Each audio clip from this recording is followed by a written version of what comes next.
J'ai le plaisir de vous présenter ma collègue et amie Frédéric Jankowski, qui travaille sur le Théâtre Forum depuis plusieurs années avec nous et avec la troupe Cadou de Dakar, et qui donc nous avons invité que nous, groupe et l'IMERA, institution, a invité pour nous présenter, nous parler un petit peu de Théâtre Forum et comment on peut l'utiliser. Donc merci à Frédéric d'être venu et puis je te laisse la parole. D'accord. Ben, merci beaucoup François, merci également à l'IMERA pour cette invitation. Donc là, on a expérimenté le Théâtre Forum par la pratique. Moi, je vais vous en parler de manière un peu plus formelle, la manière dont on peut l'utiliser d'autres façons. Enfin, il y a plein de façons de l'utiliser, notamment dans des contextes de recherche et de recherche transdisciplinaire, donc qui impliquent une diversité d'acteurs et de scientifiques. Alors, le Théâtre Forum, Juliette, dans son introduction, l'a dit, il s'agit d'une forme de théâtre participatif qui est issue du théâtre de l'opprimé. Ici, certains connaissent très très bien ce type de théâtre, qui a été pensé pour discuter des relations d'oppression, qu'elles soient conscientes ou non, entre une diversité de personnages. Et pour Augusto Boal, le théâtre était véritablement une forme de connaissance. Là, une citation, il doit être aussi un moyen de transformer la société, selon lui. Le théâtre peut nous aider à construire notre avenir au lieu de simplement l'attendre. Donc Augusto Boal a défini ce format de théâtre comme un outil de transformation sociale, et chacune des représentations des performances théâtrales est considérée comme des scènes publiques d'analyse et d'expérimentation collective, comme on l'a vu, de par les explorations d'alternatives diverses et variées. Alors par la suite, c'est un format qui a été fortement utilisé dans les milieux militants, qui a été mobilisé aussi par des ONG nationales, internationales, c'est toujours le cas, je parle au passé, mais c'est toujours le cas. Et dans ces enceintes, le Théâtre Forum a été beaucoup mobilisé auprès de ce que l'on considère comme des populations défavorisées, les sans-voix, des populations considérées comme plus vulnérables. L'objectif étant toujours de contribuer aussi, de donner la voix à ces populations et de contribuer ainsi à un monde qui soit plus juste, plus équitable. On peut constater que ces formes de théâtre participatif, par contre, sont souvent aussi utilisées plutôt dans des postures de sensibilisation, de conscientisation sur un problème, une problématique, afin de transférer des bonnes pratiques. Et là, on se distingue du Théâtre Forum, comme je le disais, qui est de l'ordre de l'analyse collective, de l'exploration, par une diffusion de bonnes pratiques. Donc parfois, la frontière entre le Théâtre Forum et le théâtre de sensibilisation éducatif est assez ténue. Alors moi, je vais vous parler plus précisément donc, de la manière dont le théâtre est mobilisé dans des projets de recherche. Alors quand on parle de théâtre d'une part et de science d'autre part, pour certains, ça pourrait paraître un peu contradictoire. Le théâtre, on est plutôt dans la fiction, alors que la science, on est dans cette quête de la vérité, cette recherche de la vérité. On pourrait opposer facilement les deux formes. Mais quand on s'intéresse donc à l'origine du terme théâtre, qui est issu du terme théatrum, et de son sens étymologique, le théatrum, c'est vraiment le lieu d'où l'on voit. Donc le théatrum est avant tout un espace propice à la contemplation et à la compréhension. Et donc un certain nombre de travaux d'historiens décrivent la manière dont, à la Renaissance notamment, le théâtre est un lieu de spectacle, certes, mais aussi et surtout que ce lieu répond à la tentative vraiment de saisir de manière exhaustive un savoir.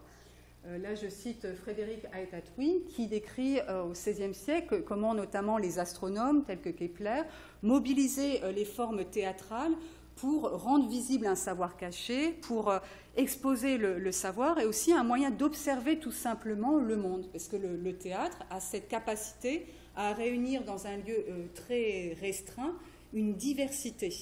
Et donc, il était aussi, la forme théâtrale était conçue comme une forme de modélisation, tout simplement, du monde et d'observation de ce monde.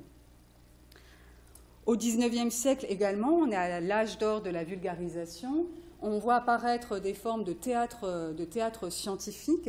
Et puis, là, c'est une petite représentation en haut à votre gauche que vous avez. Il y avait ces théâtres anatomiques où on exposait avec toute cette rhétorique théâtrale, où on exposait le corps qu'on allait donc présenter, disséquer, etc. On ouvrait le rideau, c'était présenté.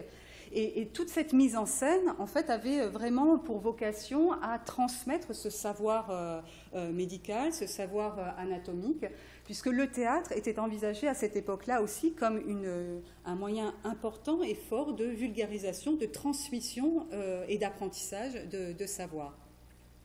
Et puis, c'est Covallini et Miniel qui décrivent la manière dont la forme théâtrale en sciences était aussi un peu un passage obligé à cette époque-ci, puisque cela permettait tout simplement de pouvoir financer certaines recherches. Les travaux scientifiques étaient exposés, mis en scène devant les notables de l'époque, qui étaient aussi les bailleurs de fonds de la science. Donc c'était aussi un passage obligé pour récupérer certains fonds. Alors, le théâtre est aujourd'hui utilisé aussi comme une méthode, dans le cadre d'approches collaboratives de recherche. Alors, il y a une diversité d'approches, mais toutes ces approches sont issues des sciences participatives et de ce qu'on appelle l'ethnographie de la performance ou art-based ethnographie. Donc, c'est leur tronc commun. Et toutes ces démarches reposent sur des autoreprésentations, c'est-à-dire que les acteurs concernés se représentent eux-mêmes la situation qu'ils vivent. Ces démarches se caractérisent aussi par des négociations de signification, c'est-à-dire que ce n'est plus seulement le scientifique qui analyse une situation, mais l'ensemble des acteurs concernés, dans leur manière de se représenter la situation et de la vivre. Et puis aussi avec une volonté, dans toutes ces démarches, de créer des prises, c'est-à-dire des moyens offerts à ces acteurs de changer aussi le monde tel qu'ils le veulent, s'ils le souhaitent. Et, donc il y avait vraiment dans l'émergence de ces méthodes des enjeux aussi d'éthique et politique de la recherche. Alors, je le disais, ces approches par le théâtre dans la recherche sont multiples et variées et sont mobilisées dans une diversité également de disciplines. Là, vous avez Heras et Tabarra, donc cet article de 2014, qui synthétise un peu la manière dont les formes théâtrales ont été utilisées dans une diversité de disciplines. Ils ont réalisé donc une recherche bibliographique dans des grands corpus bibliographiques. Et là, vous voyez donc différentes disciplines. On a la psychologie et la psychothérapie, la médecine, l'enseignement, l'éducation, mais aussi les sciences environnementales et de la durabilité, les sciences informatiques et la sociologie. Donc, comme on peut le voir, hein, c'est essentiellement en psychologie, en médecine que des formes théâtrales sont mobilisées. Les auteurs soulignent qu'en sciences, là, on a vu un sujet qui se rapporte plus aux sciences environnementales. Dans les sciences environnementales ou de la durabilité, c'est encore des méthodes qui sont peu mobilisées. Alors, dans ces différentes disciplines, il y a des usages et des objets multiples. Alors, c'est un petit tableau qui n'est absolument pas exhaustif, c'est juste pour vous donner quelques exemples. En sciences de l'éducation, par exemple, il y a des travaux qui mobilisent des formes de théâtre participatif pour analyser les phénomènes d'exclusion, intégration en milieu scolaire. Il y a d'autres travaux qui portent sur le théâtre comme modalité d'apprentissage. Là, en quelques mots, on a, dans l'une des études, analysé la manière, le rapport au savoir de jeunes, de lycéens, qui pratiquent ou non le théâtre. La manière dont cette pratique du théâtre engendre aussi un rapport au savoir différent et une réappropriation des savoirs différents de ceux qui ne pratiquent pas le théâtre. Ou alors, comme modalité d'enseignement, il y a les formateurs d'enseignants qui peuvent mobiliser aussi le théâtre participatif pour mettre en situation les futurs enseignants face à leurs élèves, leurs prochains élèves. En médecine et en psychologie, le théâtre aussi est fortement utilisé pour renforcer l'estime de soi, par exemple, pour l'explicitation aussi d'expériences subjectives comme la maladie, expliciter les différentes dimensions de la maladie telle qu'elle est vécue par le patient. Mobiliser également, par exemple, pour l'interconnaissance entre le corps médical et les patients afin d'améliorer les pratiques et puis l'aide aux malades. Et voilà, et bien d'autres approches, bien sûr. En sciences de l'environnement, toujours Heras et Tabarra ont souligné qu'il y avait des approches distinctes. On peut constater qu'au Sud, ce qu'on appelle dans les pays du Sud, ce sont des modalités théâtrales qui sont plus utilisées pour la définition de gestion communautaire des ressources, par rapport aux pays du Nord, où le théâtre va être mobilisé sur des questions de consommation, d'adaptation au changement climatique, voilà, une perception plus générale à l'environnement.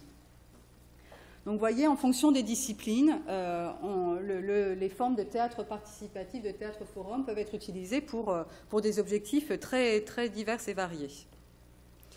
Mais dans toutes ces approches, il y a une perception, une conception plutôt de la connaissance comme co-construit, composite sensible. Qu'est-ce que j'entends par là? C'est qu'il y a une volonté dans tous les cas d'appréhender la complexité, que ce soit d'un phénomène ou d'un système, et au travers notamment de la prise en compte d'une diversité de connaissances. Il ne s'agit plus de prendre uniquement en compte la connaissance du scientifique, de quelque discipline qu'il soit, mais aussi d'une diversité d'expertise. On est clairement dans des approches constructivistes, c'est-à-dire que la connaissance est considérée comme produite dans l'interaction. Et puis c'est une connaissance aussi qui est considérée comme subjective, incorporée et située. Et l'une des spécificités aussi de ces démarches, c'est que, eh bien, il y a une attention toute particulière qui porte sur la dimension sensible aussi de cette connaissance, et notamment les affects, ce qui fait sens, ce qui anime les différents acteurs impliqués dans une situation, et notamment aussi leurs valeurs, ce qui fait vraiment sens pour eux. Et donc, je ne me suis pas présentée en introduction de cette communication, mais moi, je suis donc socio-anthropologue. Je travaille sur des questions de dispositifs participatifs pour la gestion de l'environnement, des ressources renouvelables. Et l'un des constats, en participant, en observant une série de dispositifs, c'est que justement, cette dimension-là, cette dimension sensible, ce qui fait sens pour les individus, leurs valeurs, fait rarement l'objet du débat dans les dispositifs participatifs pour la gestion des ressources naturelles. On est focalisé sur les ressources, ça peut être, on le verra, des semences, ça peut être la qualité de l'eau, mais voilà, les valeurs qui sont portées par les individus ou qu'ils associent à la ressource, la manière dont ils ont un lien sensible aussi avec ces ressources, ne fait pas l'objet d'un débat, ou pas totalement. Donc c'est pour ça que moi, personnellement, j'ai commencé à m'intéresser aussi à ces démarches pour essayer de réintroduire dans le débat, dans les débats participatifs, ces dimensions. Donc, on a exploré, voilà, dans le cadre de différents projets, l'usage du théâtre forum. Donc là, je vais vous faire un petit retour d'expérience sur l'un de ces projets qui s'appelle Tire pas ma graine. Tire pas en référence à un cadre international qui est là pour gérer la circulation, la gestion, l'usage des ressources génétiques de par le monde. Donc, ressources génétiques, on parle des semences, des paysans, en d'autres termes, selon d'autres acteurs. Il y a énormément d'enjeux autour de ces ressources parce que c'est un enjeu central pour le développement de l'agriculture. C'est une ressource aussi qui est partagée par une multitude d'acteurs. Alors, il y a les scientifiques qui s'intéressent aux ressources génétiques, mais il y a également les agriculteurs. Il y a également les banques de gènes, les directeurs de banques de gènes. Il y a les privés, on pense aux firmes pharmaceutiques, etc. Donc, il y a une multitude d'acteurs qui sont intéressés avec des enjeux très, très différents aussi les uns des autres autour de ces ressources génétiques. Et puis autour de cette ressource, eh bien, de fait, il y a une grande diversité de perceptions et de pratiques. Et pour gérer, comme je disais, la circulation, l'usage, etc. de ces ressources, il y a un ensemble de cadres réglementaires qui ont été développés, définis. Il y a le TIRPA, le protocole de Nagoya, etc., à des échelles internationales, qui ont pour vocation notamment de définir des pratiques éthiques de gestion, de partage, de circulation de ces ressources entre la multitude de ces acteurs. Donc, comme je le disais, des acteurs, des agriculteurs jusqu'aux directeurs de banques de gènes ou aux firmes internationales. Et puis, ces cadres sont aussi censés réguler les pratiques des chercheurs qui, eux, peuvent se retrouver en interaction directe avec les agriculteurs, puisque ce sont souvent les chercheurs aussi qui vont recueillir soit les ressources génétiques, c'est-à-dire les semences en tant que telles, ou alors, comme moi, les savoirs locaux, comme on dit, les savoirs traditionnels associés à ces ressources génétiques. Alors, pour aider les pratiques, les chercheurs et leurs pratiques, pour faire en sorte qu'eux aussi développent des collaborations éthiques et justes, il y a les instituts de recherche comme le CIRAD, l'INRA, l'IRD, ont traduit en quelque sorte les grands cadres internationaux dans des documents comme celui-ci, qui sont les lignes directrices pour l'accès aux ressources génétiques et leur transfert. Donc, document qui est là pour appuyer la pratique du chercheur, comme moi, d'autres collègues qui travaillons autour de ces ressources. Voilà. Alors, il y a dans ce document un ensemble de cas pratiques. Là, je vous en ai mis juste des extraits, mais donc dans le premier extrait, il est dit que pour répondre à ce critère de collaboration éthique, eh bien, il est important de définir un contrat sur les modalités de l'APA. L'APA, c'est la réglementation de l'accès juste et équitable aux ressources génétiques, avec notamment le comité du peuple. Alors, le comité du peuple, moi, je ne sais pas ce que c'est, en fait, vraiment. Bon, ok. Deuxième exemple qui doit m'aider aussi à cadrer un peu ma pratique. Là, il est fait mention d'une autre recherche où il s'agissait de prélever des échantillons de sol, mais cet échantillon, ce prélèvement a été fait avec l'appui de populations locales, d'agriculteurs, et donc le recueil de savoirs aussi locaux. Et donc là, il est indiqué que pour, en quelque sorte, compenser l'implication des agriculteurs, eh bien, on peut, par exemple, développer un projet de développement local. Donc, ça voudrait dire que si je vais m'entretenir avec des agriculteurs, pour les remercier d'avoir répondu à mes enquêtes, je caricature un peu, mais à peine, eh bien, pour les dédommager ou pour partager les avantages de la recherche que je vais développer ensuite, il faudrait que je développe un projet de développement local. Bon, eh bien, moi, toute seule, c'est vrai que ce n'est pas forcément évident de développer un projet comme celui-là à l'échelle de communauté. Et donc, tout ça pour dire que ça pose question à un certain nombre de chercheurs et de collègues qui veulent justement, effectivement, établir des pratiques équitables le plus juste possible avec les agriculteurs avec lesquels ils travaillent. Mais, voilà, la difficulté là, c'est de trouver vraiment des billes, des choses qui nous aident à aller dans ce sens-là. Donc, c'est en discutant avec des chercheurs, des collègues, de généticiens notamment, qu'on a eu ce genre de discussions qui ont été ouvertes à d'autres de nos partenaires, des associations de producteurs de semences paysannes, etc. Et en se disant qu'il y avait là une importance à travailler ensemble, à définir des pratiques justes et équitables de manière concrète. Et donc pour cela, on avait un double objectif de définir une vision partagée de qu'est-ce que c'est que des pratiques justes et des pratiques équitables, et puis d'un point de vue un objectif là très opérationnel en définissant une charte de bonnes pratiques, comme on dit, pour nous aider à collaborer le mieux possible. Et pour ce faire, donc, on a mobilisé à un moment le Théâtre Forum également. Et puis, alors là, je vais vous décrire un peu comment on a procédé. Il s'agissait, donc, en mobilisant le Théâtre Forum, de mettre en scène la transdisciplinarité, c'est-à-dire comment on travaille ensemble, scientifiques, et puis agriculteurs, directeurs de banques de gènes, etc. Alors, pour ce projet, on a procédé ainsi, c'est-à-dire qu'on a commencé avec un petit collectif, là, uniquement de chercheurs, mais caractérisé par une diversité parce qu'on avait des disciplines différentes. Il y avait des généticiens, des anthropologues, des politistes, des chercheurs aussi qui avaient une expérience partenariale, on va dire, différente. Certains, en tout cas, avaient eu une expérience d'expatriation de plusieurs années à l'étranger, d'autres non. Des pratiques de terrain aussi différentes, des chercheurs qui étaient fortement impliqués dans des recherches participatives, en contact avec les agriculteurs, alors que d'autres étaient davantage sur la paillasse dans leur laboratoire. Et puis, donc, de nationalités différentes, on était composé là de chercheurs français et sénégalais. Et puis, à ce petit collectif, on a posé 2 questions. Quels sont, selon vous, les problèmes relevant de la propriété intellectuelle des ressources génétiques ? Et puis, quels sont, selon vous, les problèmes liés au partage des avantages dans les pratiques multipartenariales ? Et à ces 2 questions, en fait, il fallait répondre, mais répondre, il ne fallait pas commencer à faire une théorie sur, justement, ce partage équitable, mais apporter des réponses au travers d'expériences concrètes de terrain. Donc tout simplement, on a partagé ce que suscitait en nous, c'est à quoi renvoyer ces questions dans nos expériences concrètes de terrain, dans les différents projets.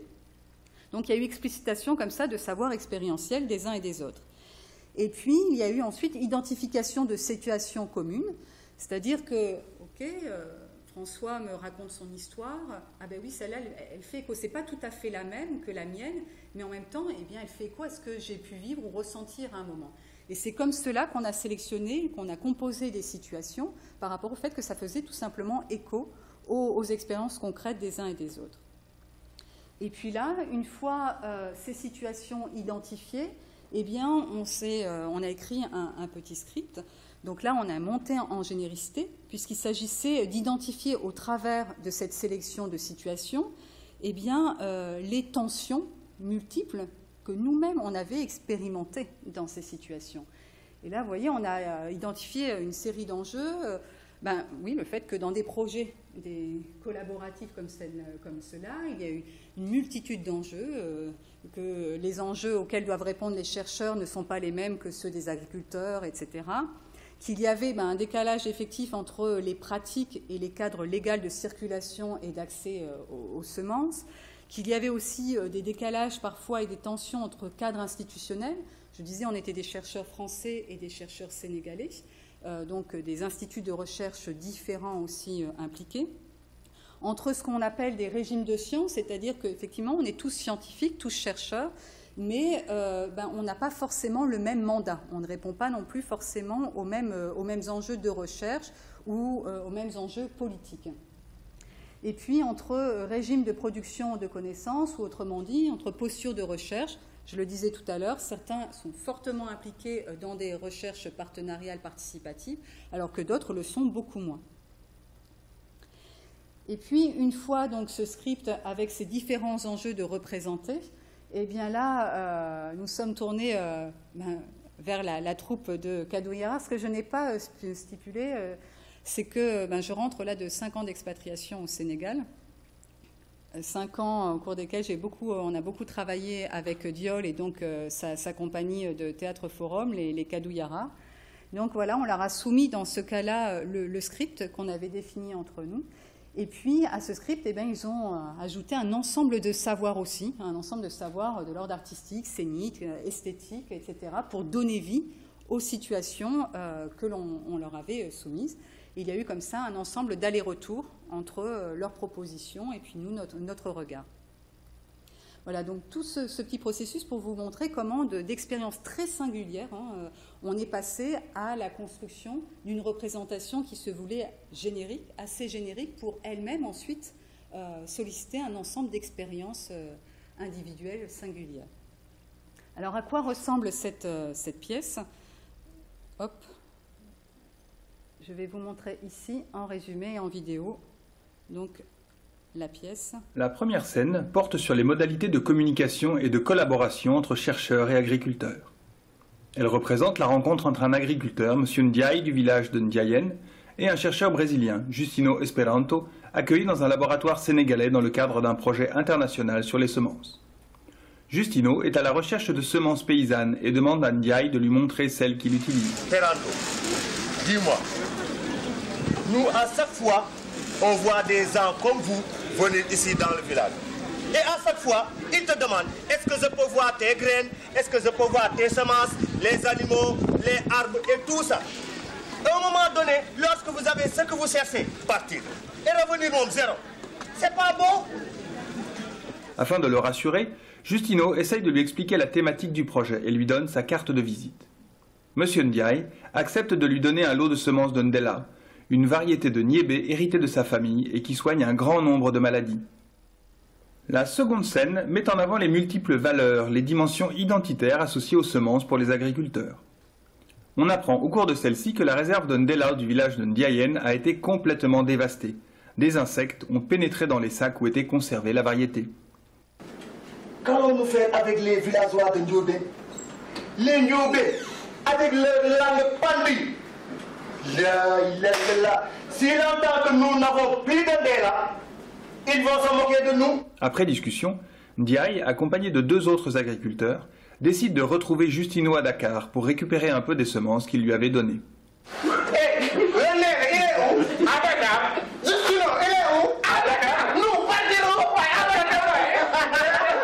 La 3e scène questionne le cadre national qui régit la circulation des semences en lien avec les pratiques collaboratives entre chercheurs et agriculteurs. La scène se passe dans le laboratoire national sénégalais où est accueilli Justino Esperanto. Les agriculteurs de Ndiayène exposent la situation aux chercheurs et lui demandent de leur restituer un peu des semences de Ndelao. Justino leur apprend alors que les semences ne sont plus à Dakar, mais dans une banque de gènes au Brésil.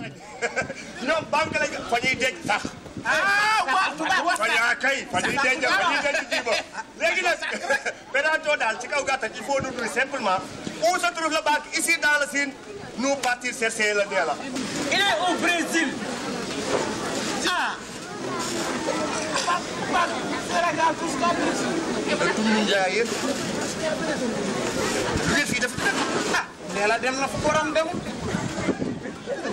Les agriculteurs demandent de contacter cette banque afin que celle-ci leur renvoie une partie des semences, mais ils se trouvent alors confrontés à la complexité des lois nationales et internationales sur la biodiversité.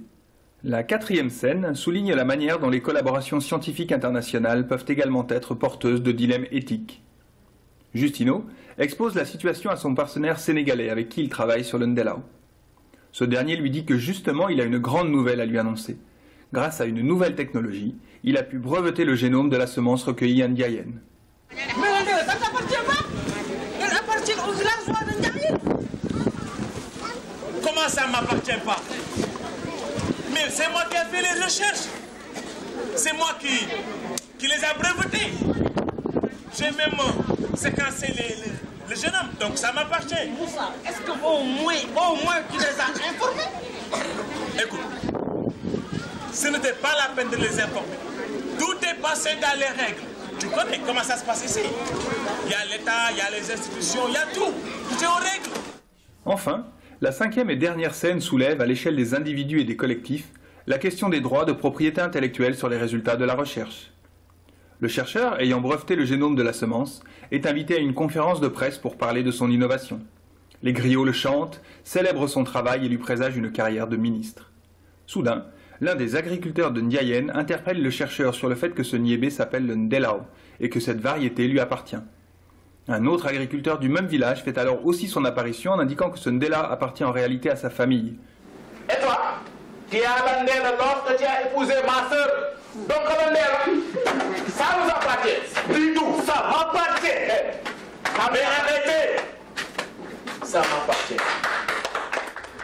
Ces 5 scènes permettent ainsi de représenter la diversité des échelles, individuelles, institutionnelles et internationales, et des dimensions légales, éthiques, déontologiques, qui cadrent et peuvent contraindre les pratiques collaboratives dans la recherche sur les ressources génétiques. Voilà, donc pour vous donner une idée plus concrète de cette pièce, donc mise en scène par Diol, qu'on a la chance d'avoir ici. Alors hop, on revient. Donc voilà, donc cette pièce, ainsi constituée de ces 5 scènes, a été représentée, soumise à jugement devant différentes arènes.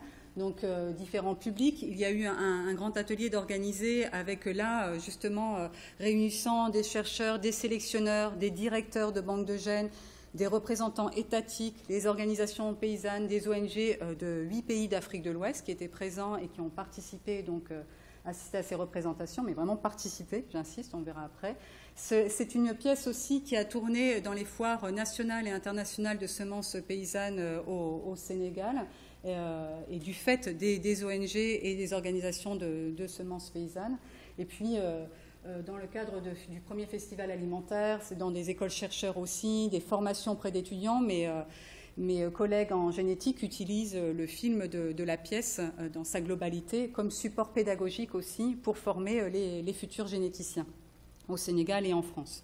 Donc voilà, tout ça pour vous dire que ça a été donc diffusé, cette pièce a circulé dans différentes arènes. Et puis, alors, aujourd'hui, il n'y a pas. Je me demandais si vous alliez procéder ainsi ou pas aujourd'hui, mais à la suite des représentations, comme on a vu, les Kadouyarar, et notamment Diol, a l'habitude de mettre en scène ce qu'ils appellent un tribunal, enfin le jugement, le procès. Voilà, c'est ça, c'est le terme que je cherchais. Le procès, c'est-à-dire qu'à la fin de la représentation, le joker se dirige vers l'un des personnages et demande au public comment ce personnage, selon lui, s'est comporté. Est-ce qu'il s'est bien comporté ou est-ce qu'il s'est mal comporté? Est-ce que son comportement est juste ou est-ce que son comportement n'est pas juste? S'il s'est bien comporté, il a le droit de se mettre à l'ombre d'un baobab. Et si, par contre, il s'est mal comporté, eh bien là, on le met sous le soleil, mais le soleil du Sahel. Donc, il y a cette mise en scène qui, juste après la représentation et avant les remplacements qu'on a expérimenté tout à l'heure. Et en fait, cette situation eh bien, positionne chacun des membres du public comme dans une posture réflexive, parce que là, il est amené à juger donc, le comportement du chercheur, s'il est chercheur, mais aussi de l'agriculteur. Inversement, l'agriculteur juge le chercheur, mais juge aussi les personnages étant agriculteurs. Là, c'est juste une citation de l'un des chercheurs universitaires sénégalais qui, à un moment, dit, mais en jugeant le scientifique, si lui, on le met au soleil, nous tous ici, on va au soleil, en fait. Donc là, on voit la posture aussi réflexive. Et puis, ce format-là, ce procès, contraint aussi le public à entrer dans un univers d'explicitation de critères de justification. C'est-à-dire qu'avec Diol, en fait, donc on a travaillé ensemble sur un format de procès où on positionne ainsi on ne positionne pas, c'est les membres du public qui positionnent les personnages à l'ombre ou au soleil, mais on demande à chaque fois d'expliciter le pourquoi. Quels sont les critères qui font qu'ils considèrent que la personne a bien agi ou mal agi. Donc il y a ainsi, voilà, explicitation de critères de jugement, tout simplement. Alors, en tant que socio-anthropologue, pour analyser encore davantage, aller plus loin pour moi dans l'analyse des propositions et des jugements, je me suis référée à la théorie de la justification. On est dans un cadre d'analyse sociologique qui a été développé spécifiquement justement pour analyser les formes d'argumentation, de justification dans des contextes de tension ou de controverse. Et quand on mobilise ce cadre d'analyse-là, on constate qu'on soit chercheur ou agriculteur, c'est l'argumentation d'ordre domestique qui est premier. Ça veut dire quoi concrètement? Pour Boltanski et Thévenot, l'ordre domestique, c'est ce qui renvoie au respect de la tradition des valeurs, mais aussi plus largement à la loyauté, à la confiance. C'est-à-dire que le fait que le personnage ait ou non tenu sa parole, son engagement, ça c'est un critère, le critère même qui a paru le plus important, qu'on soit chercheur ou agriculteur ou directeur de banque de gènes, etc. La bienveillance aussi, le fait par exemple que Justino, donc ce chercheur brésilien, ait vraiment essayé de récupérer des semences pour les agriculteurs, c'est quelque chose qui compte dans la manière dont on juge ce chercheur étranger. Un autre critère aussi qui a été extrêmement mobilisé pour juger du comportement, de la justesse du comportement des personnages, c'est l'efficacité à préserver la biodiversité. Pour Boltanski et Thévenot, on est dans la cité industrielle où généralement, et c'est le discours porté par les scientifiques, c'est-à-dire les scientifiques, les banques de gènes, tout ça sont mis en place avec un objectif premier de conserver cette diversité biologique afin de répondre à des enjeux liés à l'agriculture à plus ou moins long terme. Mais on se rend compte aussi que les agriculteurs mobilisent aussi ce critère-là pour juger de la justesse ou non du comportement d'un autre agriculteur. Dans le cadre des foires aux semences paysannes, clairement, ça a été le critère premier même des agriculteurs qui considéraient que tel personnage agriculteur avait bien ou mal agi, selon qu'il ait participé à la préservation, à la conservation de la semence localement ou pas. Donc un critère aussi très important. Une autre chose qui apparaît, quelques éléments, mais une autre chose qui apparaît aussi, et qui est très rarement explicitée dans le cadre de collaboration de recherche à l'international, c'est que là, ce qui est jugé comme légitime pour le chercheur étranger, ne l'est pas toujours pour le chercheur national. C'est-à-dire que concrètement, les agriculteurs ne vont pas attendre la même chose d'un chercheur expatrié, qu'il soit là depuis 5 ans, 10 ans, que d'un chercheur, là on est au Sénégal, sénégalais. Donc là, un exemple de propos d'agriculteur qui dit, voilà, le premier est un chercheur national, il est au service des fils du pays. S'il recueille un gène, il doit sensibiliser le paysan à comprendre l'importance vitale de ce gène, qu'il soit aussi conscient qu'il travaille pour l'intérêt de la nation. Mais de même, lors d'un remplacement, l'un des chercheurs sénégalais, donc, qui est venu proposer aussi une situation différente, à un moment, pour justifier son action auprès d'un agriculteur, dit « l'État soutient ce que nous faisons, ceci, pour tout ce que nous faisons, obéit à des règles et des procédures claires, il n'y a aucune tromperie ni équivoque ». Donc il y a sollicitation de l'État pour justifier de l'action de ce chercheur. Donc il y a vraiment l'engagement moral du chercheur national vis-à-vis de la nation qui doit servir avant tout, ce qui n'est pas du tout attendu pour le chercheur expatrié international. Et ça, par exemple, c'est clairement une dimension qui ne fait jamais l'objet de discussion quand on est en groupe collaboratif, comme dans les recherches collaboratives internationales. Et puis ensuite, comme vous l'avez vu, on propose donc au public des pistes de solutions ou des alternatives pour dénouer un peu les tensions représentées dans la pièce. Je le disais tout à l'heure, dans les textes, eh bien, il est très très difficile de trouver des définitions pratiques de ce que c'est que des pratiques collaboratives justes et équitables. Là, un autre extrait d'un document de la FRB où il est dit que pour atteindre ces objectifs de justice et d'équité, il faut tout simplement entre guillemets, que les parties doivent être autonomes, libres de décision, égales devant l'information détenue et représentées de manière pertinente et appropriée. Mais alors, qu'est-ce que ça veut dire libre de décision? Qu'est-ce que ça veut dire autonome? Qu'est-ce que ça veut dire être représenté de manière pertinente, appropriée? Donc là, c'était aussi l'enjeu. Et donc, on a considéré que chacune des propositions allait dans ce sens-là, était une proposition pour définir de manière pratique eh bien, des manières d'interagir justes et équitables. Et à titre d'exemple aussi, donc je disais, des parties autonomes, libres de décision, eh bien, il se trouve que dans les propositions, dans les remplacements que l'on nous a offerts, les modalités de conservation in situ des semences par les agriculteurs étaient l'une des conditions de cette autonomie, de cette liberté de décision. Parce qu'effectivement, si j'ai tout ce qu'il faut, entre guillemets, là, dans ma case de semences, etc., je peux décider ou non de donner les semences au chercheur qui vient m'en demander, puisque je n'attends plus rien, enfin, pas de choses très précises de sa part, mis à part peut-être cette honnêteté et cette loyauté, mais j'ai ce dont j'ai besoin à disposition. Et puis ce qui est souligné aussi dans ces propositions, c'est que cette modalité de conservation in situ doit être, alors elle est du ressort des agriculteurs certes, mais aussi doit être pensée en appui avec différents acteurs, et notamment les représentants étatiques et les chercheurs, que ça doit se passer ensemble. Des parties égales devant l'information détenue, beaucoup de propositions effectivement portées sur l'accès à l'information et notamment aux instruments juridiques aussi pour les agriculteurs, pour les aider à savoir à connaître tout simplement leurs droits par rapport à la circulation, à la multiplication de semences. Et il a été souligné le rôle clé du représentant national de l'agrobiodiversité au-delà de la société civile qui, en tout cas au Sénégal et plus largement en Afrique de l'Ouest, est l'acteur qui joue principalement ce rôle de diffusion, de sensibilisation, d'information auprès des agriculteurs. Mais cette dimension-là est rarement ou peu, on peut dire, prise en charge à l'échelle étatique. Il y a aussi beaucoup de discussions et de propositions, d'exploration sur les problèmes de traduction et de communication autour des enjeux. Donc, quand le chercheur arrive, il y a un outil qu'on appelle le consentement préalable informé, que l'on se doit de faire signer aux agriculteurs quand on l'interviewe, quand on recueille des semences d'autant plus. Et sur ce document doit être vraiment explicité les objectifs de la recherche, ce qui sera fait des enquêtes, du matériel prélevé, etc. Mais dans la description des enjeux et des objectifs du projet, on est sur une terminologie de durabilité, de l'agrobiodiversité, des enjeux internationaux liés à cette agrobiodiversité. Donc là, comment rendre cet outil-là, qui est censé nous permettre de communiquer plus facilement, plus clair en fait pour l'ensemble des parties et plus pertinent, avec plus de sens pour l'ensemble des parties. Donc il y a eu des propositions dans ce sens-là.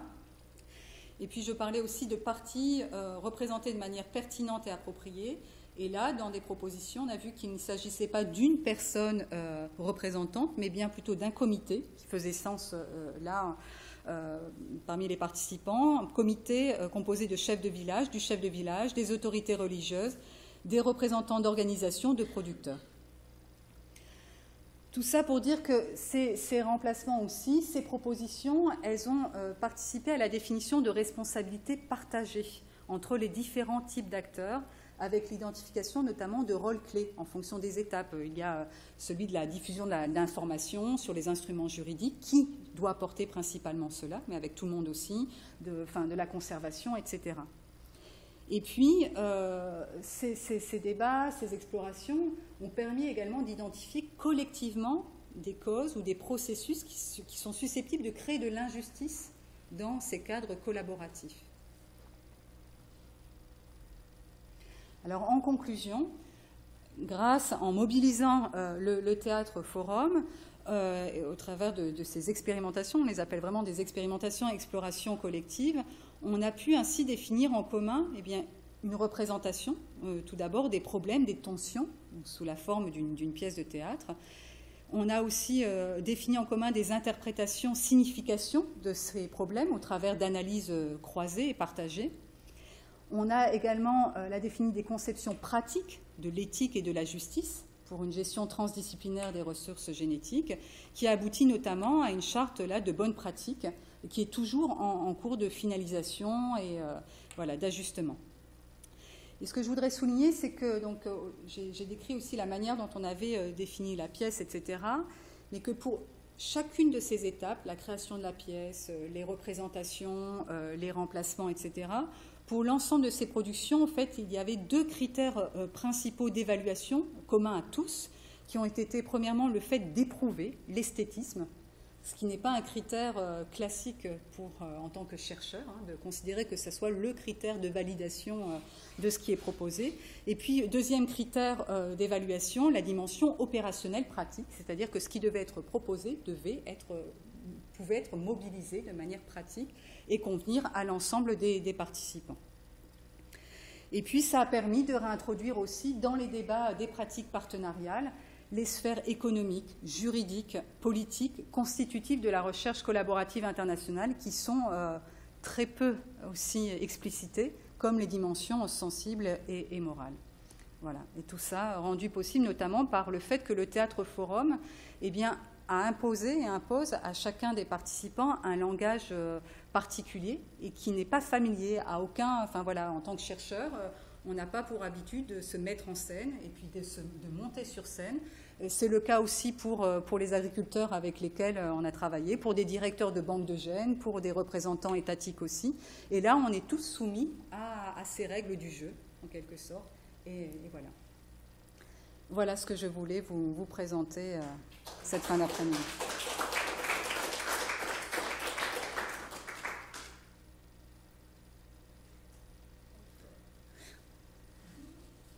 Clara ? Oui, merci. Juste si tu peux préciser le fait d'éprouver le critère d'esthétisme, ce que ça veut dire, parce que je suis pas sûre. C'est vraiment l'émotion qui a été suscitée quand on demande, lors d'un remplacement, comment vous vous sentez. Est-ce que ce qui a été proposé, ça vous a bousculé? Est-ce que, avec la situation, cette nouvelle situation, est-ce que vous vous sentez en paix, comme on dit au Sénégal? C'est la manière dont on vit, on ressent la situation. Alors, qui? Le public, la personne qui remplace ou les acteurs? Tous. En sachant que les acteurs, là, ce sont les... alors, ça a été joué par la troupe des Kaddu Yara, mais la représentation a été... le script, comme je le disais, a été écrit en grande partie par des chercheurs, qui se représentaient eux-mêmes au travers de la pièce.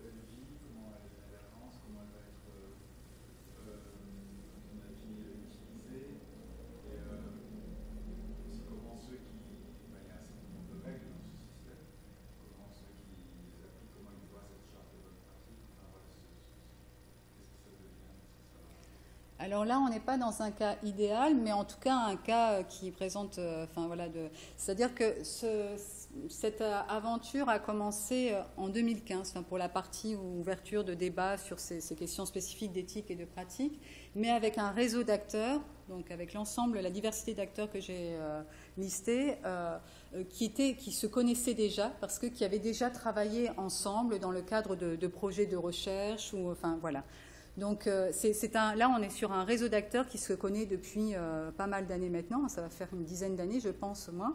Et puis qu'à un moment, on est venu à se dire, ben oui, il faudrait qu'on parle de ça. Alors, qu'on a élargi, des réseaux qu'on a plus ou moins élargis. Et c'est un réseau d'acteurs qui continue à se retrouver au travers de projets. Par contre, on est soumis aussi au fond des projets. Mais là, pas plus tard qu'en novembre dernier, au Sénégal, on a réuni encore une bonne partie des acteurs pour continuer à travailler sur ce que ça implique, ce que ça veut dire, comment on peut décliner ça aussi dans les conventions à l'échelle des instituts de recherche, des établissements de recherche. Là, on travaille sur cette dimension-là aussi, par exemple, dans l'un des projets. Et du coup, ce réseau d'acteurs qui avancent, etc., comment ils se confrontent aux autres, comment ils se confrontent aux autres qui n'ont pas envie de suivre ce char de bonne pratique, qui disent, voilà, on est obligé de suivre. Est-ce qu'il y a de la confrontation? Il y a des réticences de la confrontation, non, mais cette pièce a été jouée, Diol était présent c'était en décembre qu'elle a été jouée sur le site de Bel Air à l'ISRA. Le mois passé. Voilà, le mois passé, on est en janvier. Et donc là, par exemple, elle a été jouée, elle a été rejouée. Donc l'ISRA Bel Air, c'est un campus de recherche où il y a qui accueille donc des chercheurs de l'ISRA, l'Institut sénégalais de recherche agronomique, mais aussi des chercheurs de l'IRD, du CIRAD, etc. Donc là, le public était exclusivement composé de chercheurs. Et effectivement, voilà, tout le monde se sent plus ou moins concerné aussi, ou responsable, porteur d'une responsabilité en tant que chercheur pour porter ou développer des pratiques équitables ou justes. Voilà, donc voilà, c'est plutôt, pour moi, je l'envisage comme tout dispositif comme cela, dans le long cours aussi, au fil du temps, et on est un peu dans des processus d'enrôlement, presque. Mais pour répondre aussi un peu à ta question, pour le moment, on n'est pas là avec un document formalisé qui dit, voilà, petit 1, il faut faire ça, petit 2, il faut faire ça, c'est ça les bonnes pratiques. On n'est pas dans ça. Et puis j'ai mis en bonne pratique entre guillemets parce que même au sein de ce réseau, on est plusieurs à ne pas aimer le terme non plus, parce qu'il a été tellement galvaudé à l'échelle internationale aussi que...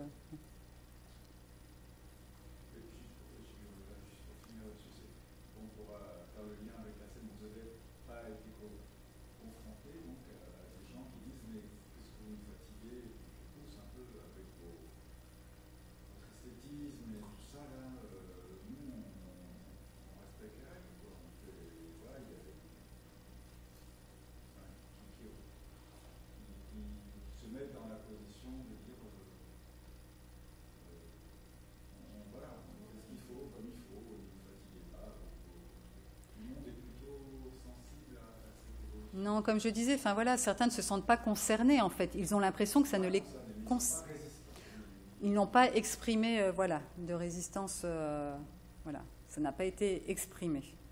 Ceux qui ne se sentent pas concernés restent plutôt dans le silence ou distants par rapport aux représentations. Mais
peut-être. Alors peut-être que j'ai. Non, peut-être que je n'ai pas été claire parce qu'en fait, il y a la représentation, il y a le procès et ensuite les expérimentations où là, on est plus dans ce que vous avez ressenti. Ah oui, cadre, forcément.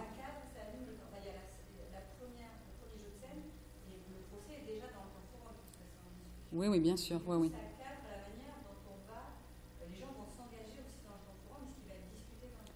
Et d'autant... Ça peut être assez différent sur nos jours, simplement, quel est votre ressenti, quel acteur est en difficulté, c'est pas pareil de dire, GG, mettez-le au soleil ou à l'eau. Oui.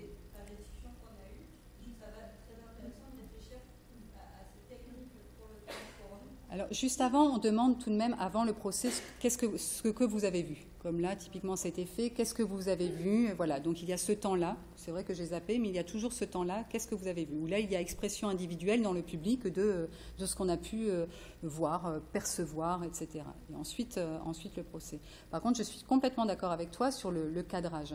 Et d'autant plus que, par exemple, et dans le projet Tire pas ma graine, on l'a exploré aussi, c'est-à-dire qu'on a parfois défini des forums par sous-groupe. C'est-à-dire qu'une fois le procès passé, on a constitué des sous-groupes en fonction du rôle, c'est-à-dire qu'on a constitué un groupe de généticiens, un groupe de sélectionneurs, un groupe de juristes, les représentants étatiques, un groupe d'ONG, d'organisations d'agriculteurs, et on leur a laissé un certain temps pour identifier deux propositions.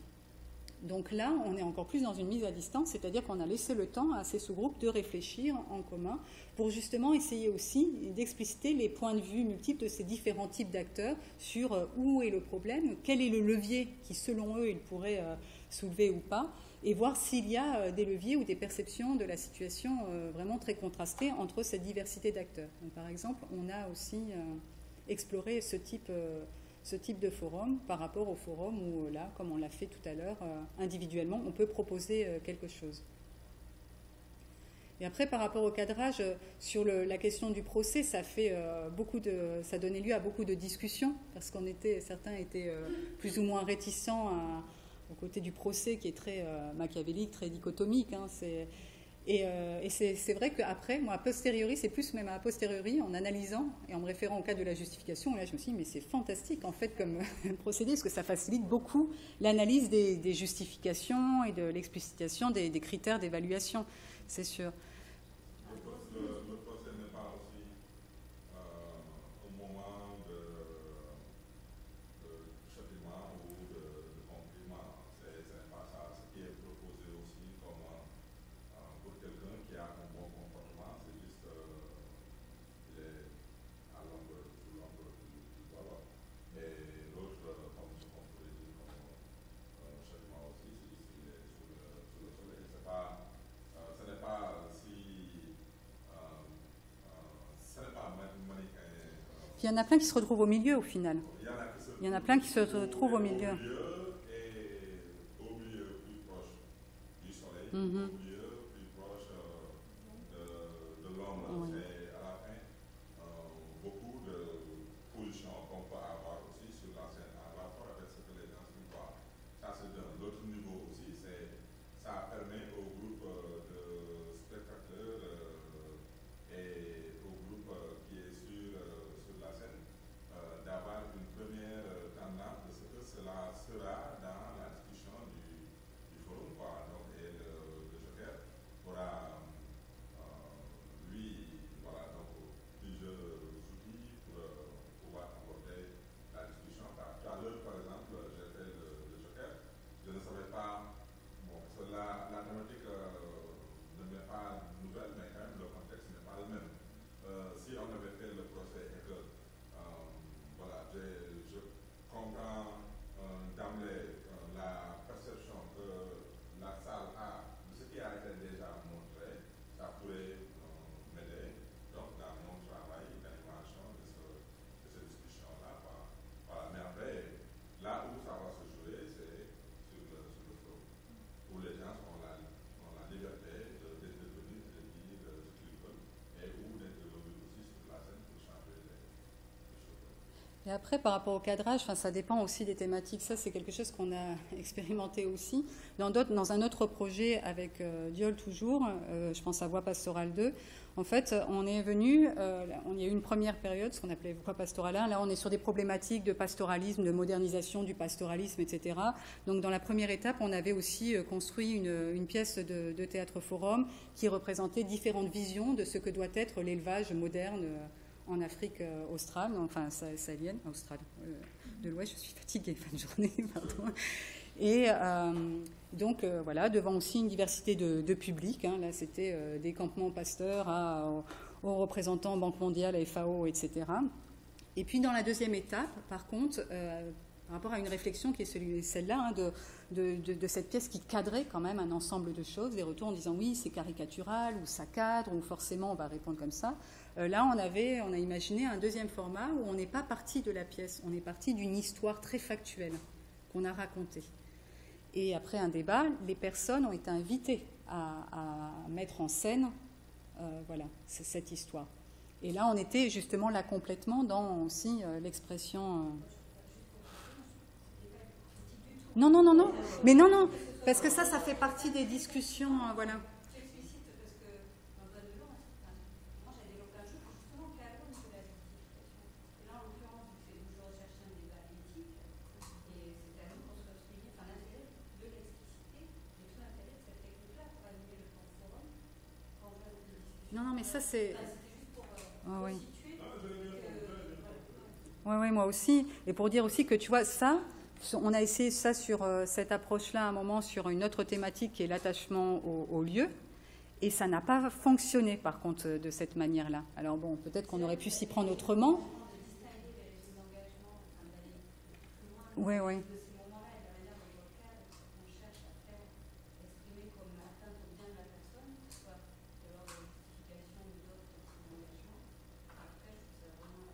Ou ce qu'on met en débat vraiment, enfin voilà, en fonction de l'objet aussi, il y a des approches. Ouais, ouais. Mais ça, oui, ça fait vraiment, enfin voilà, ce genre de, tu vois, d'éléments, enfin de points, ça fait l'objet de beaucoup de discussions et c'est de voir comment, en fonction des contextes, etc. Oui. On a une question, je suis désolée, j'ai dû sortir avec un souci, peut-être que tu l'as dit. Dans cette expérience, en tout cas sur les semences, qui a l'initiative, qui détecte qu'il y a un problème, qui commence à dire qu'on est un forum? C'est toi en tant que chercheuse, c'est ça remonte de qui sont les acteurs, quels sont les signes qui vont dire là il faut faire quelque chose de bien.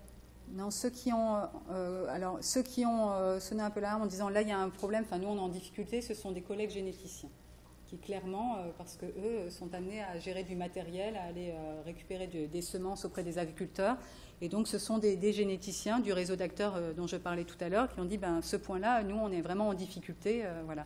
Et puis ces généticiens en question avaient vu d'autres expériences de théâtre forum, d'autres projets dans lesquels on avait développé aussi du théâtre forum et voilà, sont venus vers nous en disant on aimerait bien mobiliser ça aussi ou voir comment on peut le mobiliser pour cette... Oui. Mais... voilà. Aux autres acteurs et puis aux cadres internationaux auxquels ils sont soumis maintenant dans l'utilisation de leurs matériaux d'études en fait. Hein. Donc là c'est vraiment à toutes les échelles, à l'échelle internationale et l'échelle. Mais par contre, ensuite, à l'issue de la première représentation, cette pièce a été reprise par des acteurs des organisations de semences sénégalaises de semences paysannes. Et donc là, c'est à l'initiative de ces organisations paysannes que la pièce a été jouée dans les foires nationales, internationales, etc. de semences. C'est intéressant. Donc, c'est un outil au départ pensé par les chercheurs pour se sortir d'un problème qu'ils ont avec leur discussion avec d'autres. Mais c'est récupéré par d'autres types d'acteurs qui se disent tiens, ça m'aide aussi à expliciter. Oui, parce que... Complètement, et puis d'ouvrir des espaces de débat aussi en milieu rural, dans des villages auprès d'un public composé essentiellement d'agriculteurs, pour aussi, là sur des questions on revient à des questions de sensibilisation, d'information, de nécessité d'un débat aussi, de discussion sur ces dimensions-là aussi, quoi. Donc sur la prise en compte des enjeux de leurs interlocuteurs qu'ils voient passer régulièrement, qu'il s'agisse de chercheurs ou de projets de développement. Et puis là, l'ISRA, ça a été sollicité par des chercheurs sénégalais qui ont proposé de représenter une fois de plus la pièce devant un public essentiellement de chercheurs et de chercheurs notamment sénégalais. Donc depuis 2015, voilà, cette pièce vit quand même sa vie. Donc on suit les différentes représentations, tout est systématiquement filmé, et enregistré. Et voilà, il y a cette analyse en parallèle. Enfin, en parallèle, non, parce que, par exemple, ce que je vous ai présenté de manière un peu plus développée, je l'ai restitué aussi, enfin, mon analyse du point de vue d'une socio-anthropologue, je l'ai restituée à ce réseau d'acteurs en novembre dernier au Sénégal, où il y avait en face de moi les organisations paysannes, etc., des différents pays qui étaient présents aussi. Et ça fait l'objet de discussions, et c'était dans cet atelier où on continuait à discuter des pratiques collaboratives. Oui, Claire. Moi j'ai une question, parce que là, j'ai l'impression que quand tu parlais de l'analyse par les registres de justification, etc., c'était plus sur la partie conseil diagnostic, dans un premier temps, suite à la présentation de la pièce, l'analyse de la situation proposée dans la pièce, et vraiment sur la partie remplacement, c'est-à-dire mise en action, comment on fait évoluer la situation, comment, d'un point de vue analyse, comment tu t'es intéressé aux différents groupes en présence qui vont être touchés par l'action, donc le public qui regarde la scène, la personne qui remplace, et les acteurs qui vont être soumis à une nouvelle situation. Il y a au moins trois endroits où ça bouge, et puis des ressorts qui sont mobilisés pendant un remplacement pour faire bouger les choses, politique, rapport de force, ou alors renforcer la confiance dans le groupe. Dans quelle mesure ça c'est quelque chose que tu as pu analyser de la même manière que tu aurais pu faire sur les registres de justification mobilisés dans le cadre du procès? Alors, je comprends de deux manières différentes ta question, c'est-à-dire enfin, je ne sais pas si elle porte sur la manière d'analyser dans l'interaction, les comportements, etc. Ou après, ce que je n'ai pas dit, parce que là je ne pouvais pas tout dire, mais en fait, ces cadres internationaux, je ne sais pas, tu me diras si ça répond ou pas, hein, mais là, ma réponse va être celle-là, c'est que dans les cadres internationaux, tout ce qui est défini dans le partage juste et équitable des avantages issus des recherches sur les ressources génétiques, on est sur les avantages issus des recherches. Donc on est dans le cadre de l'équité distributive, de la justice distributive. Et en fait, on prend en considération, ces cadres réglementaires prennent en considération uniquement les compensations, les dédommagements, le partage des... Alors que la manière dont ce qui ressort, à travers de l'analyse des remplacements, là on est vraiment sur le remplacement, je parlais de qu'est-ce qui fait qu'on peut vraiment être autonome, libre de décision, etc. C'est aussi des modalités de conservation in situ, c'est aussi une reconnaissance de certains savoirs. Et en fait, dans ces remplacements, ce qui apparaît fortement, c'est que les questions de justice distributive, elles sont intimement liées à des questions de justice procédurale, bien sûr, mais contextuelle, c'est-à-dire aussi les rapports de force entre institutions, à la justice cognitive, à la justice interactionnelle, organisationnelle, et ça permet aussi, ça nous permet de faire des propositions à partir des pratiques sur l'articulation de ces différentes dimensions et comment les prendre en compte pour réellement aboutir à des pratiques qui soient justes. C'est juste un décalage. C'est-à-dire que dans les remplacements, quand on observe et on analyse les propositions pour faire en sorte qu'au final ça soit juste et équitable, on se rend compte qu'on n'est pas juste sur des questions de distribution des avantages in fine, mais qu'on est sur d'autres dimensions qui... voilà. Donc c'est ainsi que c'est analysé pour le moment. La manière dont la dimension de justice cognitive, de justice interactionnelle, etc., est exprimée au travers de propositions, de remplacement. Je ne sais pas si ça répond à ta...